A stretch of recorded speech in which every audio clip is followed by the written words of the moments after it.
শুভেচ্ছা বাঙালিয়ানার সায়াহ্নের সংবাদে স্বাগত। শুরুতেই শুনে নিচ্ছি সংবাদ শিরোনাম। এবারও রাজনৈতিক দলগুলো নারী এমপি প্রার্থীর মনোনয়নে অনীহা। মোট প্রার্থীর মাত্র 4.26% নারী, বেশিরভাগই স্বতন্ত্র।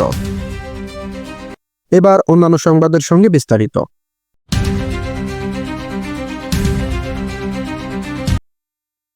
আসন্ন ত্রয়োদশ জাতীয় সংসদ নির্বাচনে 300 আসনে বিভিন্ন রাজনৈতিক দল মনোনীত ও স্বতন্ত্র প্রার্থী হিসেবে প্রাথমিকভাবে মনোনয়নপত্র জমা দিয়েছে 2569 জন।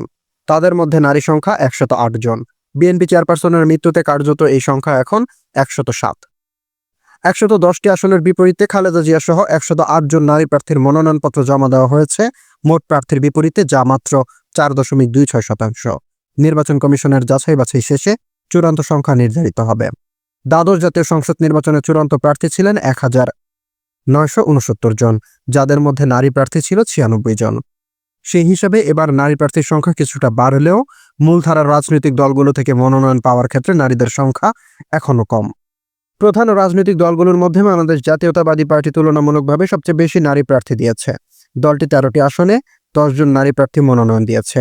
খালেদা জিয়ার মৃত্যুতে সে সংখ্যা 9 নেমে এসেছে।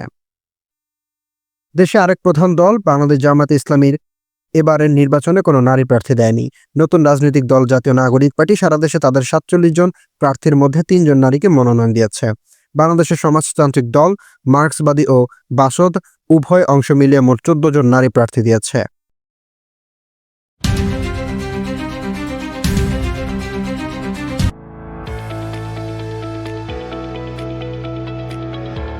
এবার শুনে নিচ্ছি বাঙালিয়ানার বাণিজ্য সংবাদ।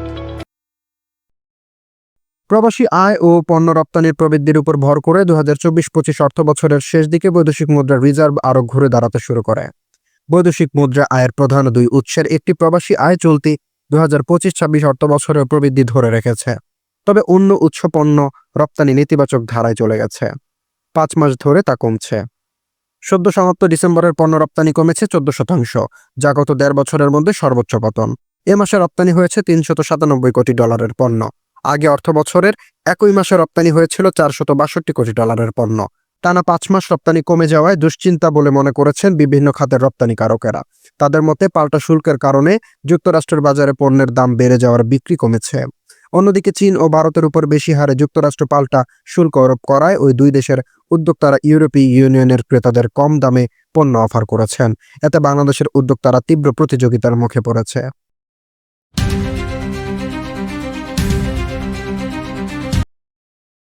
পশ্চিমা নিষেধাজ্ঞায় কোণঠাসা হয়ে থাকা ইরানের চরম অর্থনৈতিক সংকট ও দ্রব্যমূল্যের ঊর্ধ্বগতির প্রতিবাদে চলমান বিক্ষোভ সহিংসতায় রূপ নিয়েছে। গত 3 বছরের মধ্যে দেশটিতে হওয়া সবচেয়ে বড় এই বিক্ষোভে নিরাপত্তা বাহিনীর সঙ্গে সংঘর্ষে বেশ কয়েকজন নিহত হওয়ার খবর পাওয়া গেছে। 1 জানুয়ারি বৃহস্পতিবার ইরানের রাষ্ট্রীয় সংবাদ মাধ্যম ও মানবাধিকার সংস্থাগুলো এ তথ্য নিশ্চিত করেছে। আধা সরকারি সংবাদ সংস্থা ফার্স নিউজ জানিয়েছে, গতকাল সন্ধ্যায় লোরেস্তান প্রদেশের একটি পুলিশ সদর দপ্তরে হামলার সময় অন্তত 3 বিক্ষোভকারী নিহত এবং 17 জন আহত হয়েছেন। বিক্ষোভকারীরা সেখানে কয়েকটি পুলিশ ভ্যানে আগুন ধরিয়ে দেন। এছাড়াও লুদেরগান, কুহদাসত ও ইস্ফাহন প্রদেশেও মৃত্যুর খবর পাওয়া গেছে। মানবাধিকার সংস্থা হেনগাও দাবি করেছে, নিরাপত্তা বাহিনীর গুলিতে বিক্ষোভকারীরা প্রাণ হারিয়েছেন। অন্যদিকে ইরানের বিপ্লবী গার্ডস বলেছেন, কুহদাস্তে বিক্ষোভকারীদের হামলায় তাদের আধা সামরিক বাহিনীর এক সদস্য নিহত হয়েছে।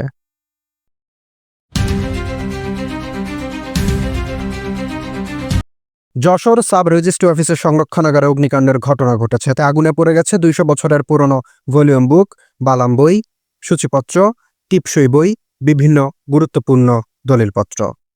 1 জানুয়ারি রাত 9টার দিকে আকস্মিকভাবে রেজিস্ট্রি অফিসের পুরো ভবনে আগুন লাগে। প্রায় 1 ঘন্টা ধরে জ্বলতে থাকা আগুনে ব্রিটিশ আমলের এসব গুরুত্বপূর্ণ কাগজপত্র পুড়ে যায়। সূত্র জানায়, ব্রিটিশ আমলে এই ভবনে সরকারি কার্যক্রম শুরু হয়। ভবনটি অনেক আগেই পরিত্যক্ত ঘোষণা করা হলেও নানা জটিলতায় ভবনটি ভাঙা বা সংরক্ষণ করা সম্ভব হয়ে ওঠেনি। তবে ভবনটির চারপাশে অনেক বটবৃক্ষ জন্মালেও সেখানে প্রাচীন রেকর্ডপত্র সংরক্ষণ করা হতো।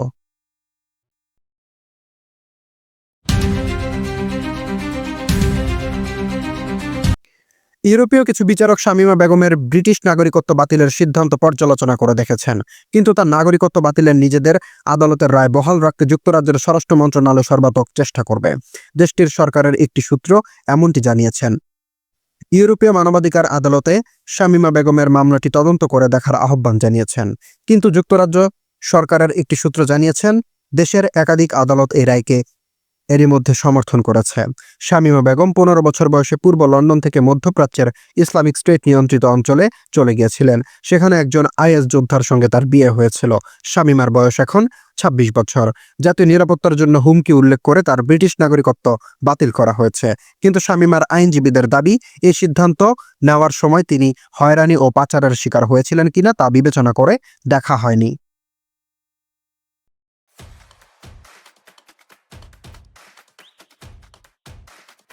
এবার শুনে নিচ্ছি বাঙালিয়ানার ক্রীড়া সংবাদ। বিশ্ব টেস্ট চ্যাম্পিয়নশিপ ম্যাচগুলোতে আইসিসির দেওয়া পিচ ও আউটফিল্ড রেটিংয়ে বাংলাদেশের অবস্থান সবচেয়ে নিচে।